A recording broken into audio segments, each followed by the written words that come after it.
Now we will take a look at creating a custom URL, which is incredibly popular. By clicking Learn More, you'll come over to this informational page, which I'll include in the resources section, with step-by-step directions, but I'm also going to show you now. So the first step is you need to click on this link, and this brings you to an internal page where you want to add in the URL you're going to use by clicking Add a Property. I'm going to use an existing URL that I've already typed in here for time savings. I purchased my URL from Wix.com, so I need to go over to the company's website where I purchased my URL. So you could think of companies like GoDaddy or Network Solutions. In this case, I've purchased it from Wix. So you want to purchase a URL for anywhere between $10 to $20 per year.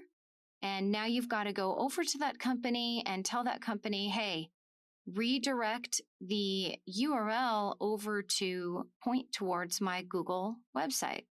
So I am typing in the URL that I'm going to use for demo purposes, which is a real live website, misfee.edu.com, because I already had that designated on the back end with Google to verify and let them know that this belongs to me. I plan to use it.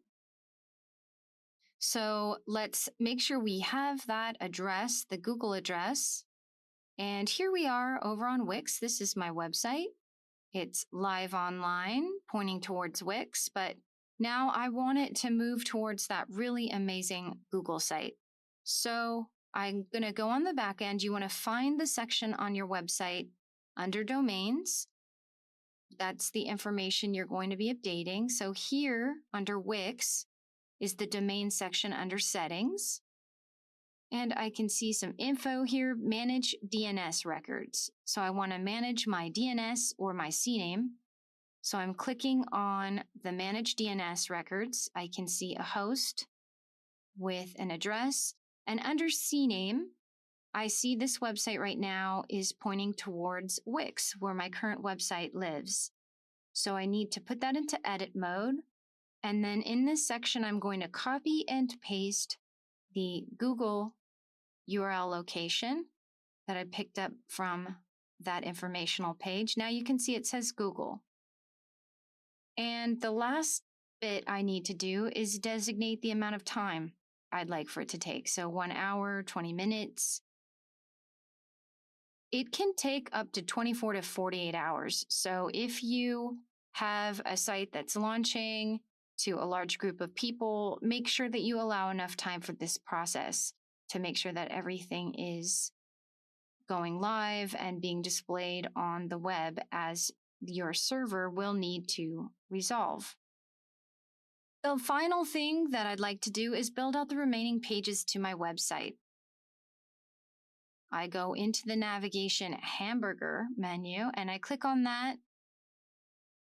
Now, if I double click on the dial, I can use that to build in my components and quickly pull this page together.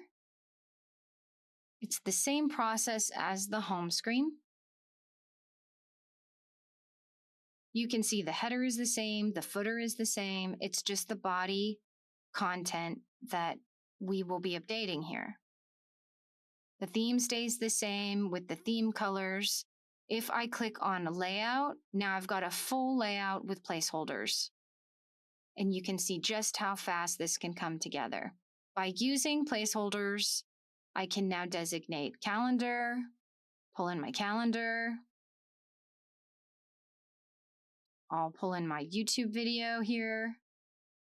Everything is the same size with a bit of copy details below. So we've seen how to work with individual elements, and now we're looking at how the layout tool quickly pulls them all together. Going into my drive, if I want to select from all of my different elements, maybe I don't want to just pull from slides or sheets or docs. Got my data back in there. Everything neatly laid out. And what took us quite a bit of time on the first page when we built it component by component rapidly comes together for the remaining pages.